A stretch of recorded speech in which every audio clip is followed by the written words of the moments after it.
चंद्रशेखर रावण एक नाम सामने आया है, हमारे साथ वो बाराबंकी में मौजूद हैं, हम उनसे खुद बात करते हैं।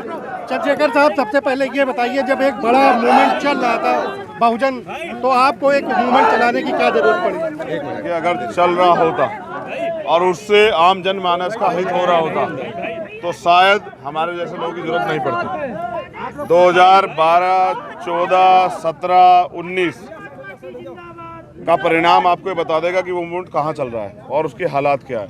उससे भी आगे बढ़ के नेता जनता के मार्गदर्शक होते हैं, उनका बल होते हैं, लेकिन जब 5-5 साल आप अपने नेता को सड़क पे ना देखें और उनके हितों की लड़ाई के समय उनको घर में सोते देखें और आम जनता उसके लिए उस लड़ाई में मरते देखें, तो जनता में जो अविश्वास बनता है, फिर उस विश्वास को जनता के उस विश्वास को जीतने के लिए किसी को काम करना पड़ता है। आज़ाद समाज पार्टी भीम आर्मी ने वही काम किया है और अब ये जो तमाम लोग जो पहले किसी एक विशेष दल को वोट किया करते थे, आज वो आज़ाद समाज पार्टी के लिए काम कर रहे हैं। ये उसी मेहनत का परिणाम है कि आज आज़ाद समाज पार्टी धीरे धीरे अपने पैर पसार रही है और मजबूत हो रही है। काशीराम साहब ने जो आंदोलन शुरू किया था, उसको आज आप किस सतह पर देख रहे हैं यूपी के अंदर? देखिए, मैं समझता हूँ आंदोलन की एक उम्र होती है। जैसे बाबा साहब अम्बेडकर ने जो आंदोलन चलाया था, वो एक उम्र में आके वो वापसी की तरफ मुड़ गया। इसी तरह से जो मान्यवर काशीराम साहब जो आंदोलन चला के लाए थे, जिसके लिए उन्होंने और उनके साथियों ने हजारों लोगों ने बलिदान दिए, संघर्ष किया,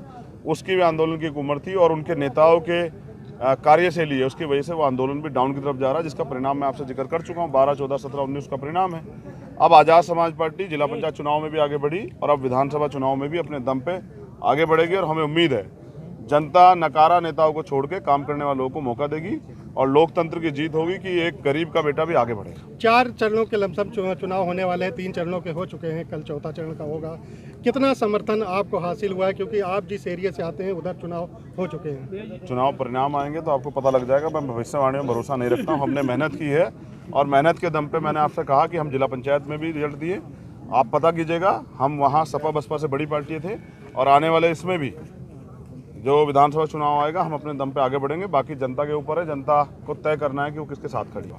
ये चंद्रशेखर आजाद साहब हैं, उन्होंने बताया कि क्यों उनको एक बहुजन आंदोलन दोबारा खड़ा करना पड़ा है। ईटीवी भारत के लिए बाराबंकी से मोहम्मद उमैर।